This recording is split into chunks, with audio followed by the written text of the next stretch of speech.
নীলপুর গ্রামের একটি ছোট্ট ঘরের সামনে বেশ ভিড় জমে উঠেছে।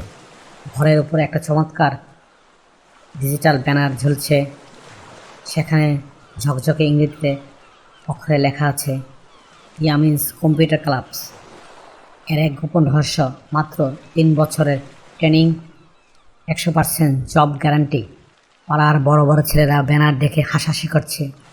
18 বছরের রাহাতও সেখানে দাঁড়িয়েছিল। সে এইচএসসি পাশ করে 2 বছর ধরে একটা চাকরির জন্য ঘুরছে, কিন্তু কোথাও কোনো গতি পাচ্ছে না। রাহাত মনে মনে ভাবল, 8 বছরের এই পিচ্ছি ইয়ামিন কম্পিউটার ক্লাব খুলেছে, তাও আবার 3 বছরের কোর্স এবং 100% চাকরি গ্যারান্টি। এ তো এক মহা বাটপাড়ি। কৌতূহল আর ক্ষোভ নিয়ে রাহাত ক্লাবের ভিতরে ঢুকে গেল। ভেতরে ঢুকে রাহাতের চোখে ছানা পড়া। একটি ছোট্ট ঘরে সারিবদ্ধভাবে সাজানো আছে 5টি ডেস্কটপ অ্যান্ড মনিটর। সেখানে কোডিং, অ্যানিমেশন এবং গ্রাফিক্সের কাজ চলছে। আর চেয়ারে বসে গম্ভীর মুখে ল্যাপটপে টাইপ করছে 8 বছরের ছোট্ট ইয়ামিন।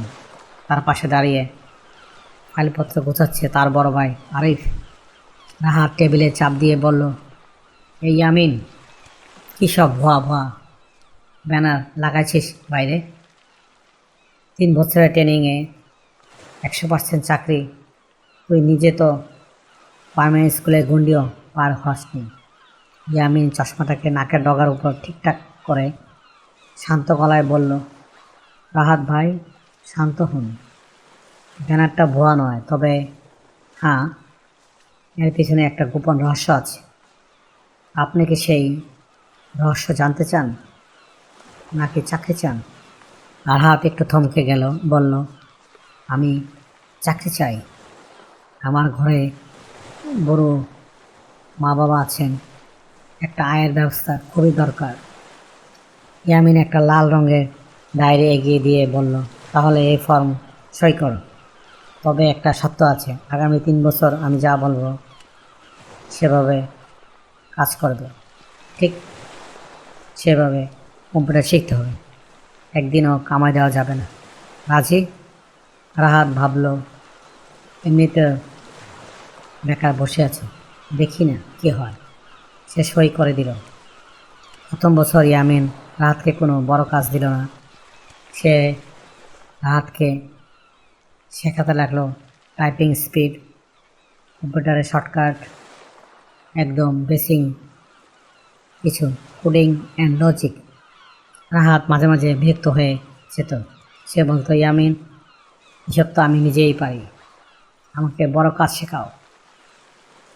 ইয়ামিন গম্ভীর হয়ে বলল, ভিত শক্ত না হলে বহুতলা ভবন ধসে পড়ে। রাহাত ভাই, প্র্যাকটিস চালিয়ে যাও। ইয়ামিনের ভাই আরিফ এসে রাহাতকে প্রতিদিনের কাজের ট্র্যাক রাখত এবং বিভিন্ন লজিক্যাল বাধা সমস্যা করতে দিত। দেখতে দেখতে 1 বছর কেটে গেল। রাহাতের টাইপিং স্পিড এখন ঝড়ের গতিতে, আর যে কোনো ছোটোখাটো সমস্যা এনে সে তরিতে সমাধান করে দিত। 2য় বছর পদার্পণে করতে ইয়ামিনের ক্লাবের রূপ বদলে গেল। এবার ইয়ামিন রাহাতকে ধরিয়ে দিল অ্যানিমেশন সফটওয়্যার এবং ডিজিটাল আর্টের কাজ। ইয়ামিন বলল, রাহাত ভাই, শুধু কম্পিউটার চালানো জানলেই হবে না, আপনাকে একজন ভালো কম্পিউটার অ্যানিমেটর হতে হবে, কাল্পনিক চরিত্র সৃষ্টি করতে হবে। ইয়ামিনের নির্দেশনায় রাহাত দিনকাল এক এক করে ক্যারেক্টার ডিজাইন, 2D অ্যানিমেশন আর কালার কারেকশন শিখতে লাগলো। সে বুঝতে পারলো 8 বছরের এই বাচ্চাটা সাধারণ কোনো ছেলে নয়। ইয়ামিনের মাথায় টেকনোলজি এবং ক্রিয়েটিভিটি এক অদ্ভুত সংমিশ্রণ ছিল। এই বছর শেষের দিকে রাহাত নিজেই ছোটোখাটো কার্টুন এবং শিক্ষামূলক অ্যানিমেশন ভিডিও বানাতে পারদর্শী হয়ে উঠল। 3য় বছর শুরু হতেই রাহাত অধৈর্য হয়ে গেল।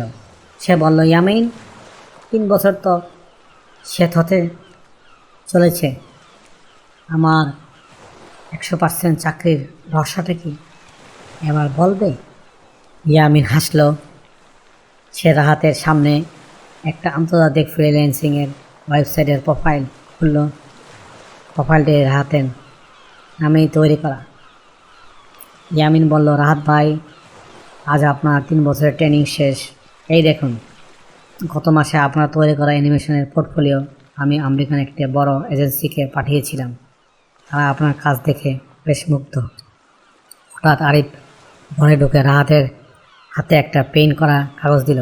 সেটি ছিল একটা বিদেশি কোম্পানির অ্যাপয়েন্টমেন্ট লেটার। রিমোট জব, মাসিক বেতন $1080। রাহাতের চোখ দিয়ে আনন্দের জল গড়িয়ে পড়ল। সে বলল, তার মানে এটাই সেই 100% জব ওরিয়েন্টেড রহস্য? ইয়ামিন চেয়ার থেকে উঠে রাহাতের হাত ধরে বলল, না রাহাত ভাই, আসল গোপন রহস্য এটা নয়। আসল রহস্য হলো ধৈর্য এবং সঠিক দিক নির্দেশনা।